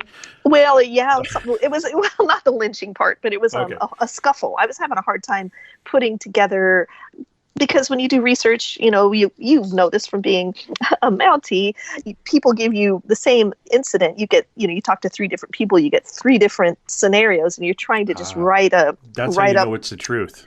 Yeah. There you go. Oh, I love that. That is something. Yeah. So I was trying to put together all this stuff, and anyway. That was, I guess I got off on a tangent there, but we were just talking about people who truly love history, and I felt like he was really coming at it with the right idea. He was just saying, hey, this happened, and I'm here to preserve it. Yeah, and that's cool. We need more people like that because it's disappearing. And I live in a part of the world where buildings are only 150 years old.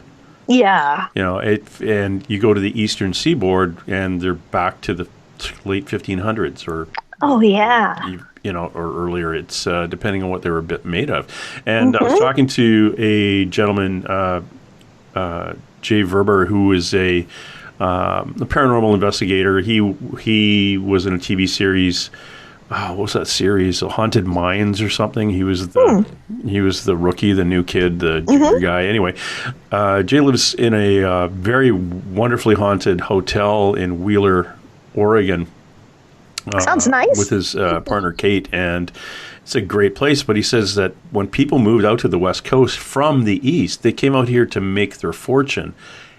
And then once they got their fortune, they planned on moving back home. So the residences were made of wood. They weren't made of stone, unless you were like the owner of the logging company. You didn't build your house out of stone because you weren't planning on living here your whole life. I never thought of it in that way. Yeah, a lot of the history is either burnt down or is collapsed. So it's interesting. So that 1800s Pacific Northwest history, it's this is where so and so used to live.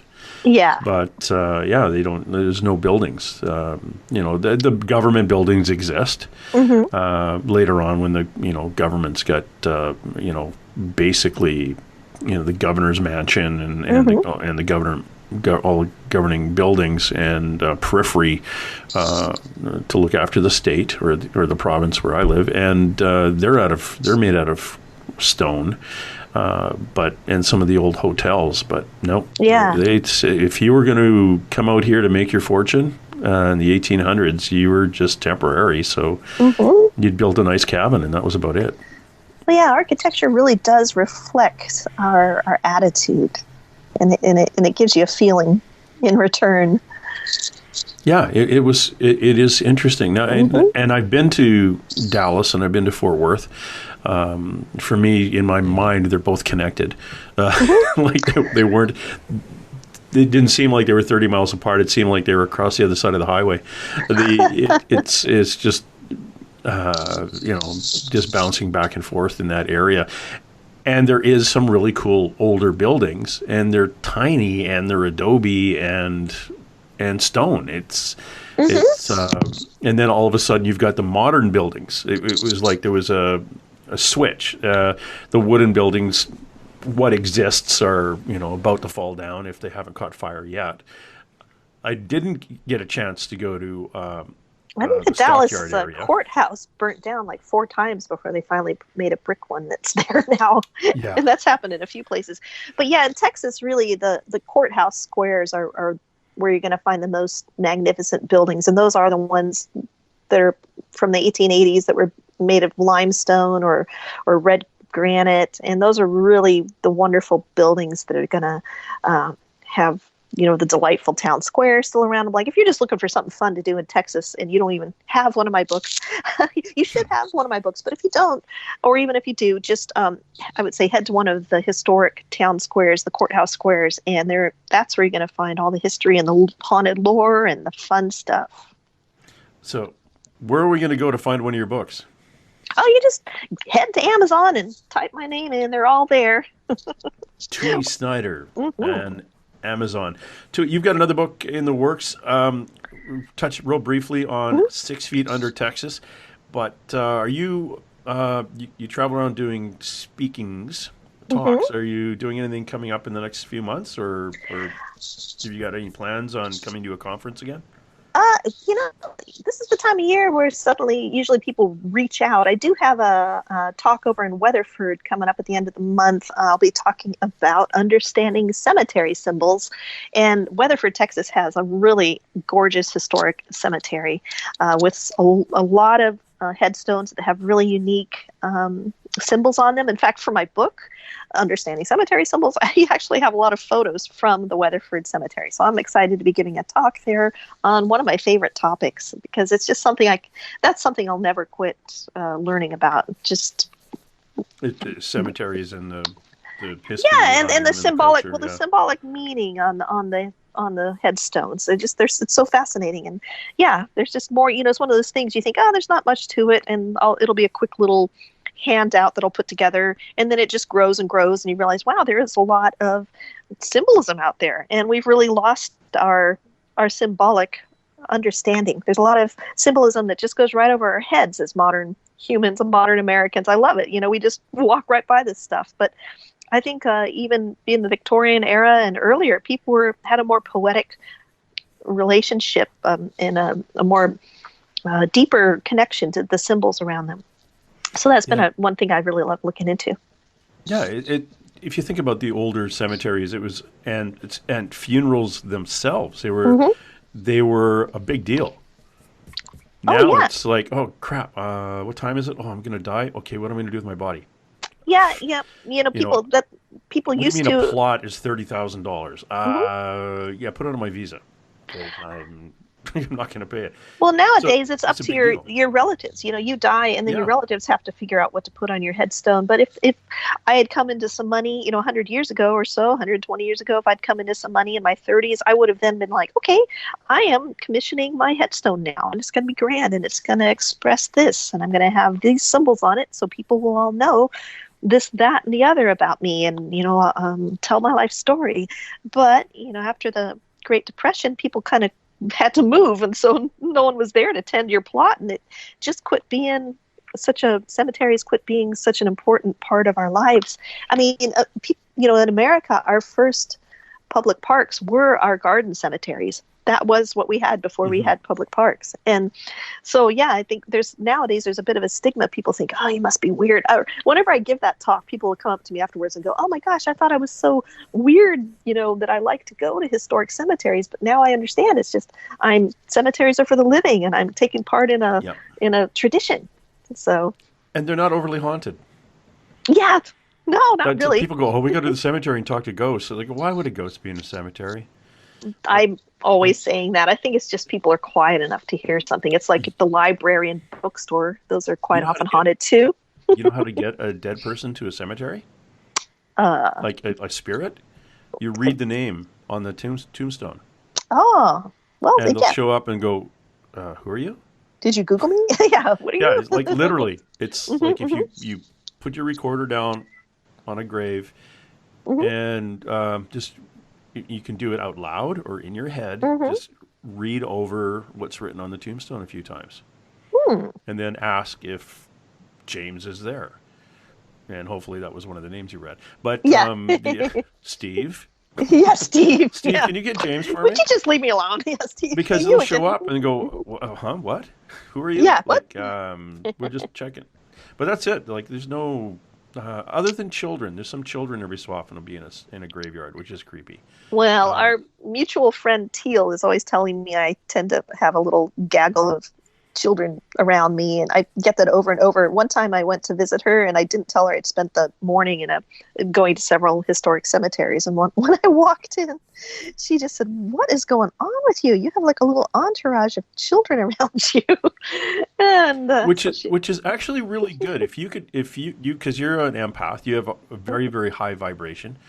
You go to a place like that, and the kids are all like, "Oh, we're gonna go home with her."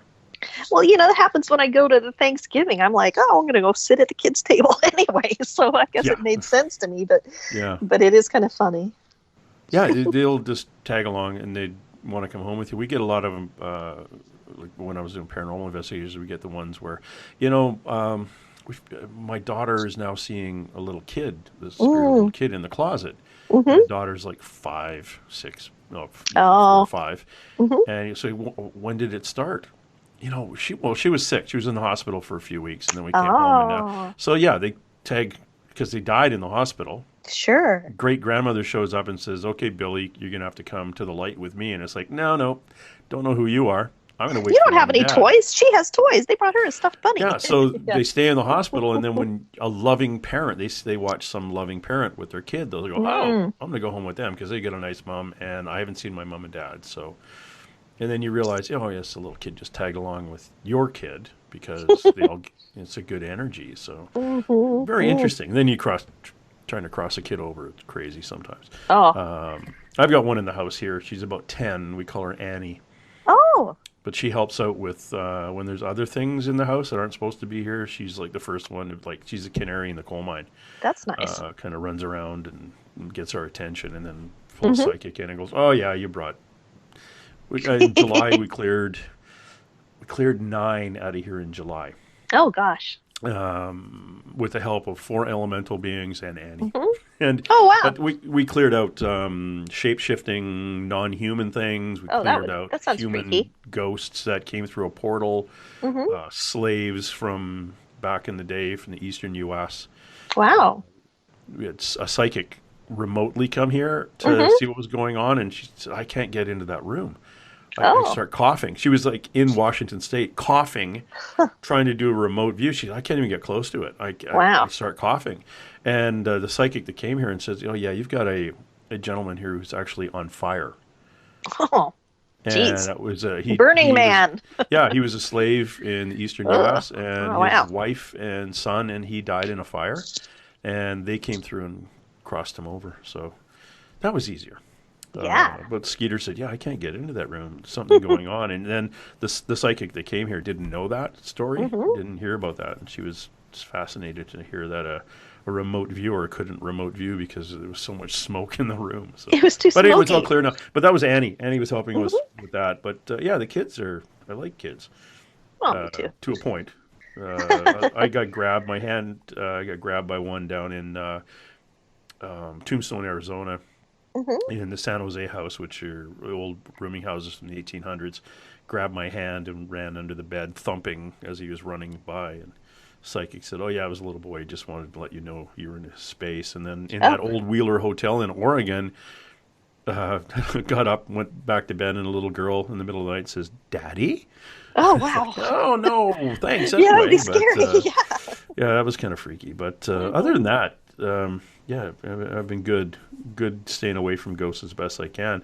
Do you have a when Teal says, okay, Tui, you've got this little entourage of kid spirits or any spirits behind you. Do you actually feel them?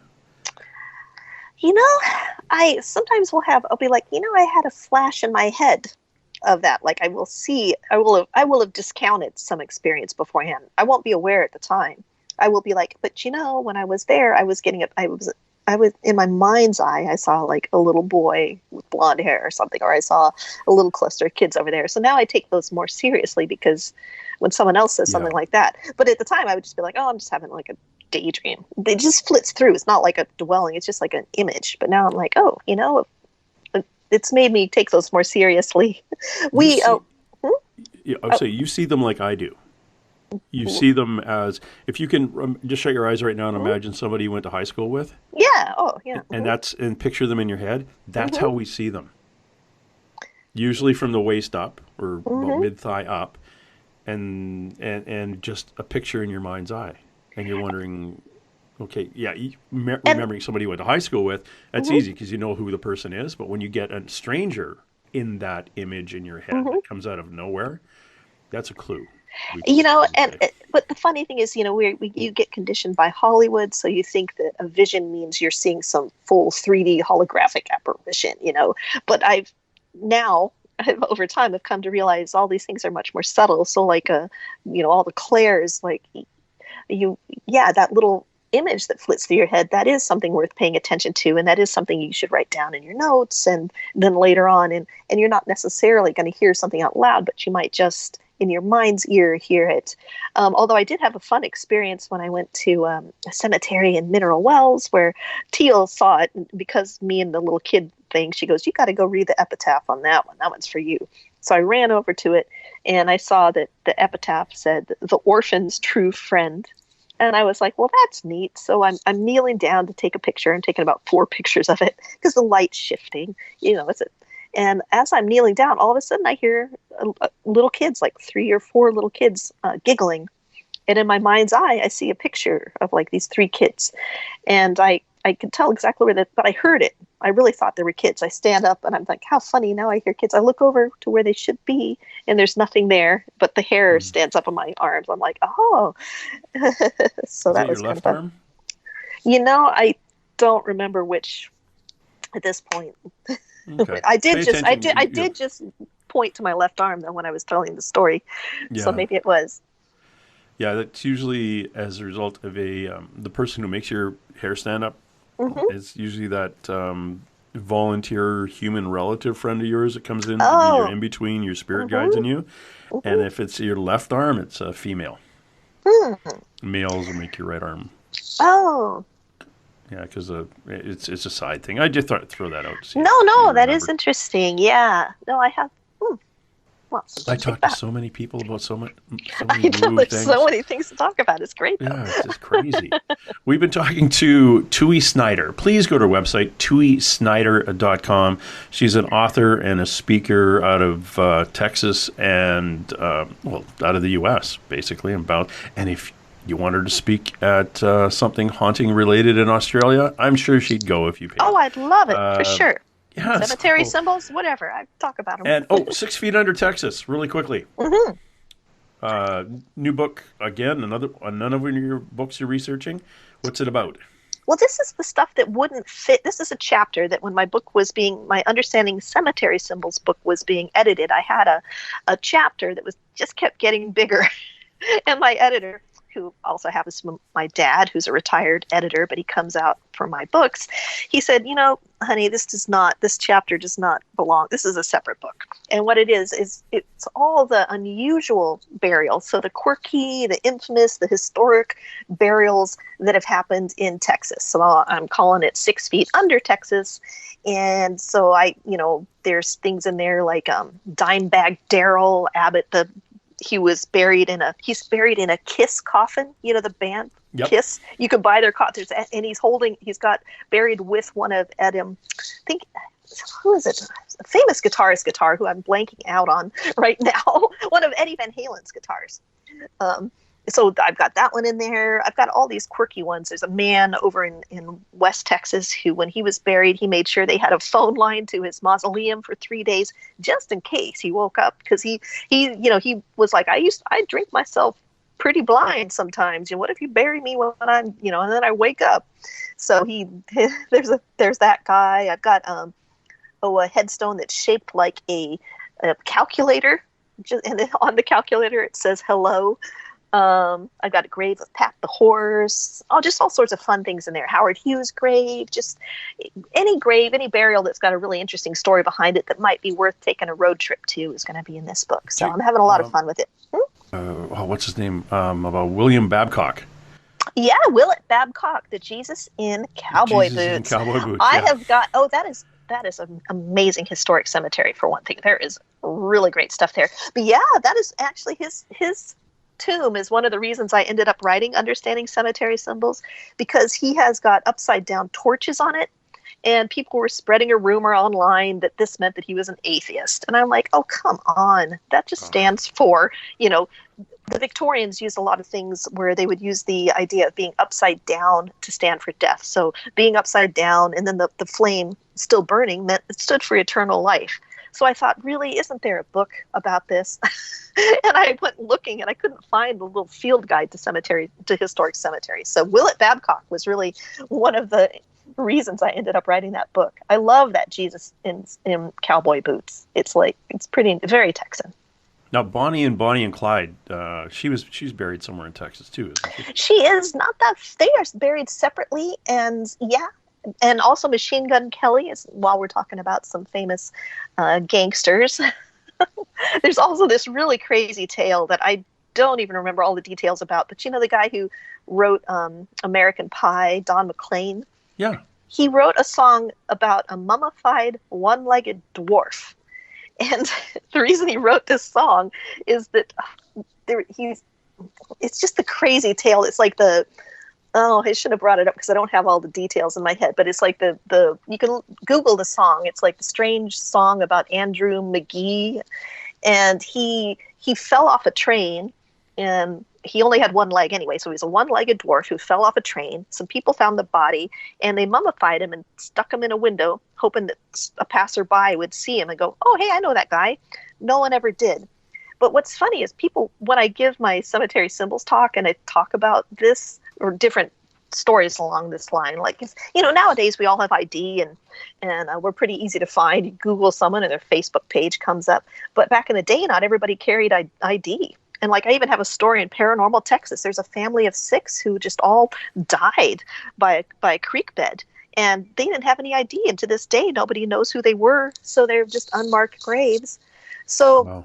If you or I just were traveling and we just dropped dead in the street and people didn't know what to do, our body would probably end up they would embalm us and then put us in a chair and put us in a window, a prominent window downtown, and then hope someone would recognize us. And people just gasp when I tell them that. It's kind of fun to think of all the things that have changed. But how else are you going to be recognized? So there's this whole crazy tale about this one-legged dwarf that just ended up, when no one claimed him, someone just bought it. They said, well, that'd be kind of cool. We could put a tuxedo on him and put him in our sideshow. So he traveled the world. He traveled America in the sideshow. And then he ended up in somebody's basement. And they're like, this kid is like, yeah, that was in my aunt's basement for years, was this mummified dwarf, Finally, she got enough money to bury the dwarf. And, but she didn't have enough for a headstone. So Don McLean wrote a song about the whole shebang, and he used the proceeds to buy a nice headstone for this mummified one-legged dwarf. Yeah, that's kind of cool. My friend Nora operates the last remaining mortuary in Tombstone, Arizona. Oh, neat! And I think it was 4 of them back in the 1800s because it was relatively busy there. Actually, they had more. What do you call the mortuary guys? Embalmers. No? The people who own them, that run them, anyway. Oh, I don't know. I can't remember what the guys are called. Who I'm blanking too. Yeah. Anyway, they had to be, back in the day, they had to be master carpenters. Oh, yeah. And there was 4 of them, and I think there were 4 or 5 maybe in Tombstone, and there was only 2 in Chicago. Wow. That's how busy they were.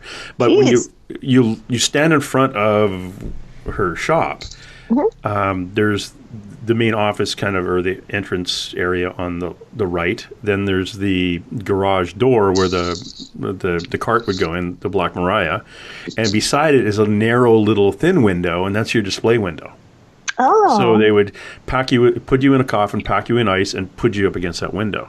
Wow. And they had to do that if they didn't know who you were, because the state would pay the people of the guy $2 to bury an unknown person, and that's back when people made like 10 cents. That's a lot.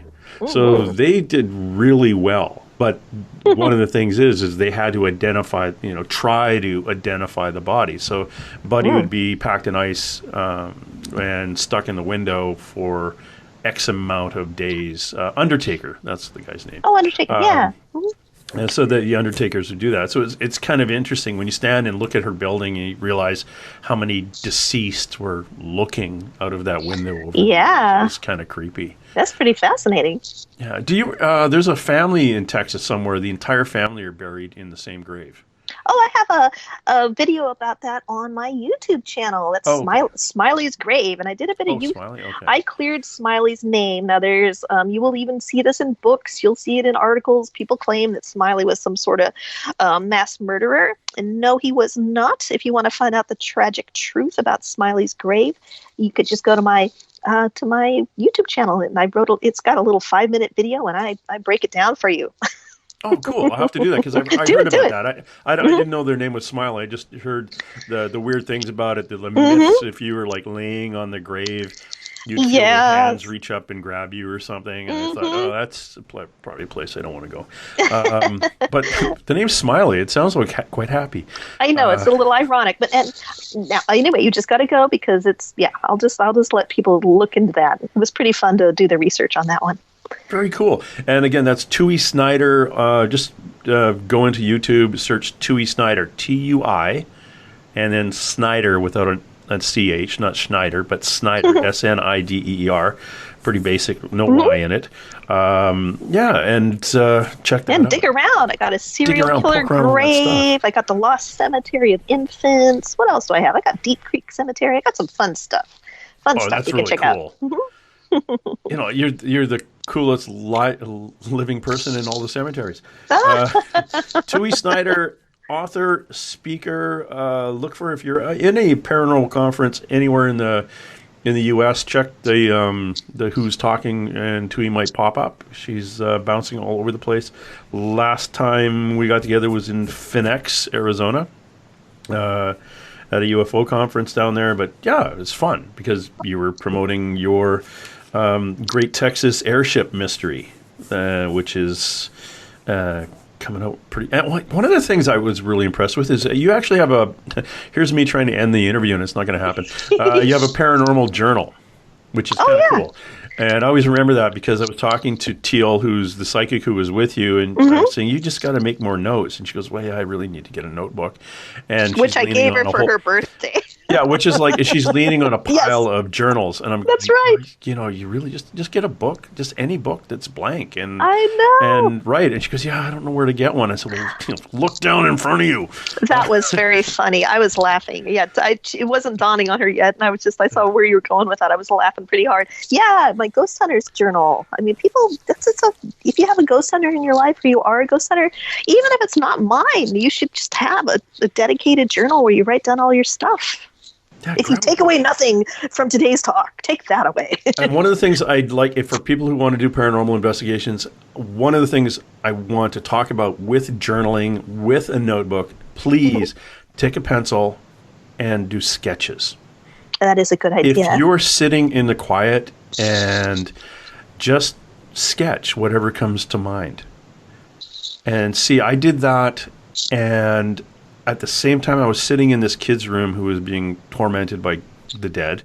A psychic was out on the property with another group talking about what she saw, and she described a girl falling from the tree and breaking her arm. I was sitting in the kid's bedroom drawing a picture of a girl with her arm in a sling. Whoa. And I had no idea why I was drawing a picture of a girl with an arm in a sling. And then at the end of the night, when we get together and we start comparing notes, they were talking about a girl who had fallen out of the tree and broken her left arm. And I flipped through my book and said, look, and there was a picture of me. I had sketched a young girl with her left arm in a sling. That is great. Don't know how they connected, but I got that information exactly at the same time the psychic was seeing this girl fall out of a tree. And the tree wasn't even there. It was like the stump. But she said years earlier, a girl had fallen out of the tree. So that was kind of interesting. So, yeah, just sketch things. It'll make it more fun. It's not drudgery to keep a notebook. It's going to make it more fun for you. Yeah, and definitely, and it really, and this is coming from a policeman, notes are made to refresh your memory. You don't have to take everything down. It can be point form. Yeah, that's a good point. Refresh you can flesh them out later, memory. But just get the main little bits and bobs because those will just slip away. Well, it's like as you as a writer, you'll take point notes at a location, and then afterwards you can look at them and draw a paragraph at every point or two. Definitely. An essay out of some of them. All right, Tui. Yes. Gosh darn it. Have a wonderful day. Thank you very much for dropping by. And I'm going to bring you back on, and we're going to talk a little. I think we're going to come back and we'll talk more about symbolism in cemeteries, because that's a very, very interesting topic. And I know my listener will be really interested in that. Oh, yeah, that'd be really fun. Sure, that'd be great. And I had a blast. Thank you, Jane. Hey. Let's be careful out there. Far over the snow, what are those voices? They sing as they go, what are those voices? Look up for the mountain. Because somebody hide, somebody better hide. Through the hail, like a pack of angry wolves.